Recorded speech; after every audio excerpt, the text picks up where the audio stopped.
¿Qué tal, amigos y amigas? Dios nos concede el hermosísimo don de la vida y la vida es para vivirla. Bienvenidos a Reflexiones para la Vida. Aquí no queremos lastimarte, tu servidor y amigo Padre Chuy.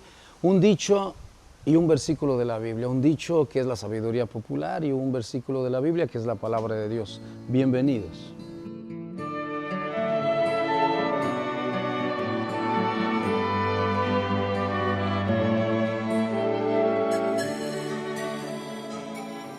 Pues ya estamos aquí en este programa de Reflexiones para la Vida, su servidor y amigo Padre Chuy con mucho cariño. En la vida hay que ser agradecidos, está la naturaleza en su gran explosión de la primavera y nosotros agradecidos con Dios, con la vida, con las personas que están a nuestro lado, con la naturaleza, tenemos que también comprometernos a cuidarla, cuidar a los demás, cuidar nuestra relación con Dios. En la Biblia dice que Dios bendice al que es de corazón agradecido. Mi abuelito decía en sus dichos populares por ahí que al que agradece se le da más. De hecho así es, Dios bendice al que es de corazón agradecido. A las personas agradecidas no solamente les va bien, sino que la bendición de Dios y la alegría de estar con ellos hace que el que te da, pues le dé más gusto compartir sus bienes, porque a veces nos preguntan, oye, ¿te gustó lo que te di? Y si tú en tu distracción, en tu egoísmo, en tu malagradecimiento, en tu ingratitud, ni siquiera abriste el regalo, ni siquiera, no sé, de alguna manera tomaste conciencia de lo que has recibido, entonces pues ya no se te va a dar, ¿no? Obviamente que Dios no es vengativo, pero tampoco las personas lo son, pero de repente a veces nos gana el sentimiento o el resentimiento, entonces deja uno de dar y la distancia se va marcando y entonces pues te lo pierdes tú. La naturaleza, mira, ahorita tenemos este viento sabroso en medio del calor y ya vendrán las lluvias. Celebramos a San Isidro Labrador el 15 de mayo y los campesinos allá en mi tierra, recuerdo cuando yo era niño, pues íbamos a preparar la tierra y algunos ya están preparando aquí en el istmo de Tehuantepec, en Oaxaca, la tierra que acá está bendecida triplemente porque se levantan hasta 3 cosechas al año con eso de los regadíos. Bueno, pues te has dado cuenta que a veces por esta prisa que llevamos vamos pisando a los demás y somos ingratos. Al que siembra cosecha, ¿sí? Obviamente que el que recibe primero tiene que ser agradecido y luego después viene la gratitud. Se muestra también no solo de palabras sino con obras. El que siembra cosecha, ¿qué tanto hemos sembrado para que luego cosechemos? El hombre moderno cree y se siente con derecho a todo. Está bien que los derechos humanos, después de la Segunda Guerra Mundial, esa Carta Universal de los Derechos Humanos nos hizo ponernos en el lugar correcto para respetar nuestra dignidad y la de los demás y no provocar guerras, enfrentamientos y destrucciones. Pero de repente con la modernidad y el desarrollo y la tecnología nos volvimos un poco ingratos. Uno cosecha lo que siembra. Ese dicho popular es muy bonito porque nos enseña y nos ayuda a entender que hay una parte que nos toca a nosotros que es sembrar. Hay una frase en la Biblia que dice San Pablo, uno es el que siembra, otro es el que riega, otro es el que cuida y Dios es el que hace crecer las cosas. De hecho, Jesucristo en un texto muy bonito nos recuerda que no te preocupes, ¿qué vas a comer? ¿Qué vas a vestir? Dios da el pan a sus hijos mientras duermen. Cuando uno siembra cosecha y hay que entender que también otros ya sembraron antes que nosotros y en esa parte hay que ser agradecidos. Hay otros que ya fueron adelante abriendo brecha y les costó también sacrificio. Hay que tomar conciencia cuando te sientas un poco cansado de que ¿por qué me toca hacer esto a mí? ¿Por qué lo tengo que hacer? Bueno, pues otros ya lo hicieron. Y en esta relación armónica del universo en la que cada uno ocupa un lugar muy importante. A ti te toca sembrar algo, o cosechar, o regar, o cuidar, pero junto con ese esfuerzo de el que siembra cosecha, también hay que ser agradecidos. Obviamente que viene el agradecimiento, te decía en el comentario anterior que implica el agradecimiento pues en efectivo, ¿no? ¿Sí? Es como a las mamás o a los maestros, o cuando uno quiere ser agradecido con alguien, pues le das un regalo en efectivo. El agradecimiento es de palabra y eso ayuda mucho. Y cuando se transforma en una acción efectiva, produce un movimiento hermoso. El Papa Francisco en días pasados nos decía que la fe, o sea, la confianza en Dios, no nos deja inactivos, pasivos, nos pone en movimiento. Confiar en Dios y agradecerle porque nos cuida, nos protege, nos da tantas cosas, también te pone a ti en movimiento, y ese movimiento hace que a otros los ponga en movimiento. Si mamá es una mujer fuerte, creativa, resiliente, va a hacer que sus hijos que la observan se pongan en movimiento, aunque esté pasando alguna prueba y pues el que quiera azul celeste que le cueste, decíamos el otro día, ¿no? Entonces, obviamente que las cosas se consiguen con esfuerzo. Y nosotros estamos aquí, aparte del esfuerzo que hacemos, el agradecimiento y sembrando para luego cosechar. Vamos a una pausa y luego regresamos para reflexionar la palabra de Dios.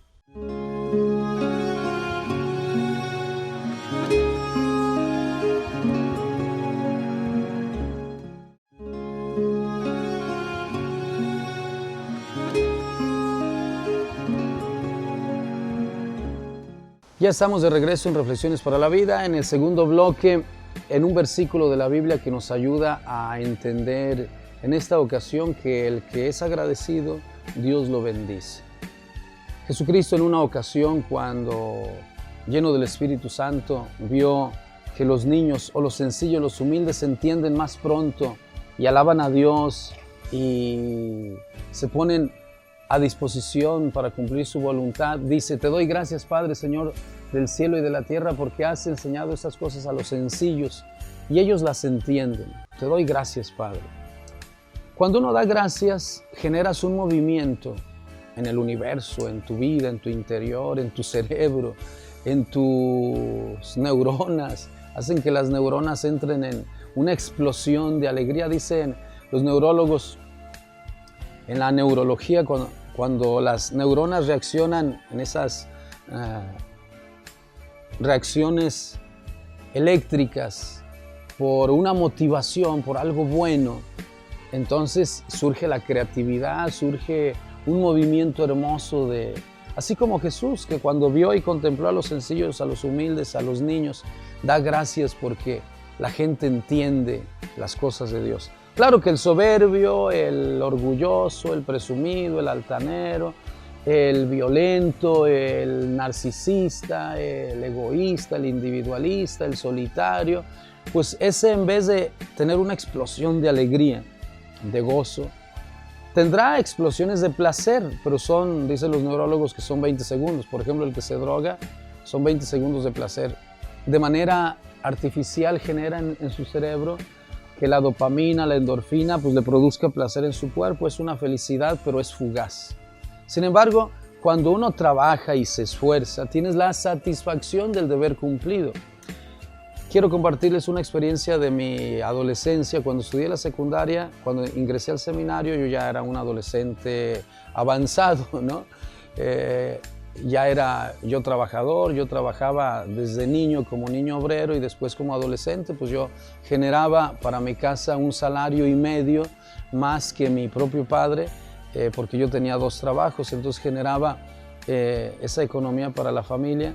Cuando ingresé al seminario, pues yo ya era maduro comparado con mis compañeritos del seminario, y ahí aprendí todavía aún más que lo que aprendí en la disciplina de mi casa, con mis padres, con mis abuelos, en el campo, y luego cuando migramos a la ciudad, como chalán de albañil, como comerciante, como, bueno, todo lo que tiene que hacer uno para salir adelante, ¿no?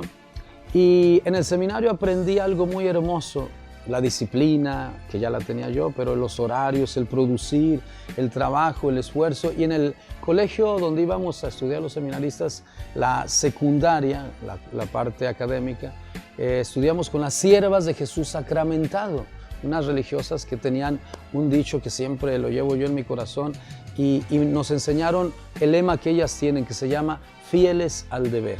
Fieles, la fidelidad del que trabaja, del que se esfuerza. Y había una monjita que se llama la Madre Alicia, entre tantas, ¿no?, que las recuerdo con cariño, y entre ellas hay unas tías que son de esta congregación religiosa.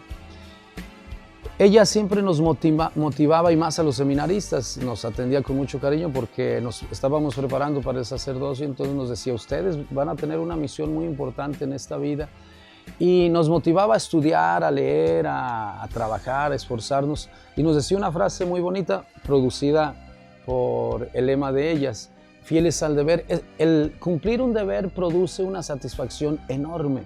Y entonces, ya estudiando un poco de psicología y neurología, por ahí algún librito que me leí, entendí que el cerebro produce, pues, de manera natural esa dopamina y endorfina cuando uno recibe un abrazo, cuando uno recibe un apapacho, un aplauso, cuando tú cumples tu deber, y cuando eres agradecido, cuando reconoces, en este caso Jesucristo hace un acto de reconocimiento y agradecimiento y alabanza a Dios, porque contempla a esos niños o a la gente humilde que entiende las cosas.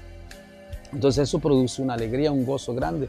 Dice el texto del Evangelio que Jesús, lleno del Espíritu Santo, lleno de gozo, hizo esa alabanza: Dios, te doy gracias, Padre, Señor, dueño del cielo y de la tierra. Y esta parte es muy importante porque a veces el soberbio, el orgulloso, se cree dueño de todo y se cree dueño del placer solo para él, y todo el placer para él. Pero para un alcohólico no existe la última copa que calme su ansiedad, y lo va a llevar a la destrucción. El adicto a algo termina destruido, termina construyendo su infierno. Sin embargo, el agradecido construye un cielo, se va abriendo paso. Bueno, el cielo no lo construyes tú, es un regalo de Dios. Tú solamente lo vas contemplando, te vas abriendo, vas tomando conciencia y dices: wow, qué maravilla, como esta naturaleza que estamos contemplando en la parte de atrás, que es un jardín que yo sembré, y de entre la basura levantamos un jardín. Y estoy agradecido y satisfecho con Dios por todo lo que he recibido, y comparto con ustedes esta alegría. Claro, como dijimos el otro día, el que quiera azul celeste que le cueste. Las cosas no se logran solas. Se sufre, se llora, se ríe, se canta, hay de todo. Pero ante todo, tenemos que ser agradecidos. Que Dios los bendiga. Vamos a una pausa. El que siembra cosecha, y después viene el agradecimiento, la satisfacción de haber conseguido algo. Su servidor y amigo Padre Chuy, regresamos en un momento.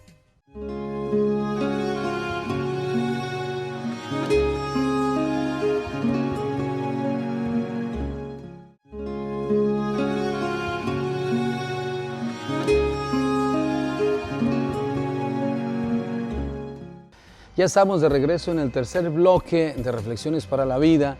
Hay cosas de la vida que nos ayudan a reflexionar, que nos ponen a pensar, y tenemos que sacar buenas conclusiones. La ingratitud, el egoísmo, nos puede llevar a quedarnos solos. Cuando uno es agradecido, te vas llenando de amigos, de personas, de bendiciones de Dios. Y entonces viene la alegría y la satisfacción de haber logrado algo, de haber compartido, y cuando tú reconoces que muchas cosas las has recibido de los demás, entonces es un dinamismo hermosísimo. De hecho es una probadita de cielo. Pero si te fijas, en nuestro entorno hay de repente esas tendencias hacia el mal que nos llevan a enquistarnos, a aislarnos, a meternos en un mundo de egoísmo, de malagradecimiento, de ingratitud, de violencia, y eso nos lleva a la insatisfacción, nos lleva a estar continuamente enojados. Puede ser que experimentes mucho placer, ¿no? Porque este mundo consumista y hedonista nos ha llevado a caer en esa trampa de la adicción, ya que no tienes la satisfacción de vivir, la satisfacción que te da lo que Dios de hecho puso en nuestro corazón, que es la alegría de compartir. Entonces lo sustituyen por otras cosas que a las personas las lleva a ser adictas de manera obsesiva y buscan una dosis mayor cada vez que quieren de una o de otra manera llenar ese vacío que, porque no tienen a Dios, no tienen esa alegría de vivir, lo llenan de otras cosas y eso los lleva pues a sufrir más. No sé si a ti te ha pasado o has visto, si lo has experimentado, pues es muy importante alejarte de esa situación. O si lo has visto con otras personas, también se puede aprender, ¿no? El egoísta termina solo. Y qué triste es ver a un egoísta, a veces lleno de cosas, pero solo, triste, vacío. En las noticias escuché en estos días del coronavirus que en Italia y en Estados Unidos y en muchos lugares del mundo hubo un aumento de suicidios de jóvenes en estos países porque no podían salir, porque se aburrían en casa. Y decían algunas frases de los que de manera póstuma dejaban escrito algo, que su vida ya no tenía sentido porque se aburrían estando en casa y si esto iba a seguir así, pues era mejor quitarse la vida. De hecho, haciendo un análisis sencillo, pudiéramos decir que ya su vida no tenía sentido desde antes. Estaban drogados, alcoholizados, vivían en una burbuja y de manera obsesiva estaban atrapados en una carrera que también los iba a llevar a la destrucción. Otros, sin embargo, pues esos días los estamos aprovechando para orar, para reflexionar, para leer, para hacer otras cosas más. O como dicen los estrategas, tenemos que estar preparándonos de manera resiliente. Si el plan A no te resultó, tienes que preparar el plan B. Entonces, el que siembra cosecha y si no le resultó en una esquina de la milpa, pues ahí vuelve a resembrar, no pasa nada. Entonces, la resiliencia nos lleva a nosotros a ser creativos, dinámicos. Las estrategias de acción que tenemos que armar para estos días que vienen, bueno, pues ya va a ser diferente. Hasta los gobiernos, los empresarios, la iglesia, tú, yo, cada familia, cada persona, tendríamos que estar ya armando la nueva etapa. En un proyecto resiliente tienes que visualizarte a dónde quiero ir, dónde quiero estar, cuáles son mis objetivos, metas, prioridades. Claro, con valores y armar tu estrategia de acción y si tú te visualizas allá, pues ya tienes que estar caminando, tienes que estar sembrando para poder llegar allá. Las cosas pues no se hacen solas. Pues no caigamos en la tristeza, depresión, enojo, pensamientos suicidas, droga, adicción al alcohol, al tabaco, tristeza, depresión, suicidio físico, no lo hagas. Mejor ármate de valor, fieles al deber, como decían las monjitas que me educaron en la secundaria, las siervas de Jesús sacramentado, un saludo y bendición para ellos. Y una vez que seas fiel al deber, que siembres, vas a cosechar y vas a sentir la alegría de haber logrado algo. Qué triste es ver y escuchar las noticias, se suicidaron más en el mundo en el mes de abril que los que murieron de coronavirus. Eso es terrible, ¿no crees? De hecho, ya años anteriores nos había dicho la Organización Mundial de la Salud que la tristeza y la depresión es la enfermedad del siglo y por ende los suicidios. Entonces, arranquemos de nosotros la tristeza, vamos a sembrar, vamos a cosechar y a regalarnos a nosotros y a los demás la satisfacción de vivir. Pido a Dios que te bendiga, vamos a una pausa y luego regresamos.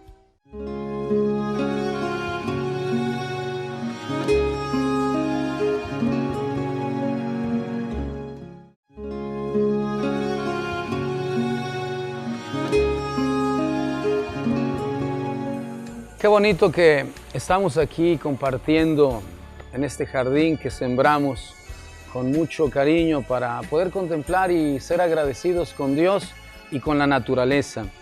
El que siembra cosecha y el que es agradecido, Dios lo bendice. Y para tener la satisfacción de vivir, pues hay que esforzarse todos los días y todos los días dar gracias y la vida nos va a recompensar con muchas cosas. No importa que suframos, eso es lo de menos.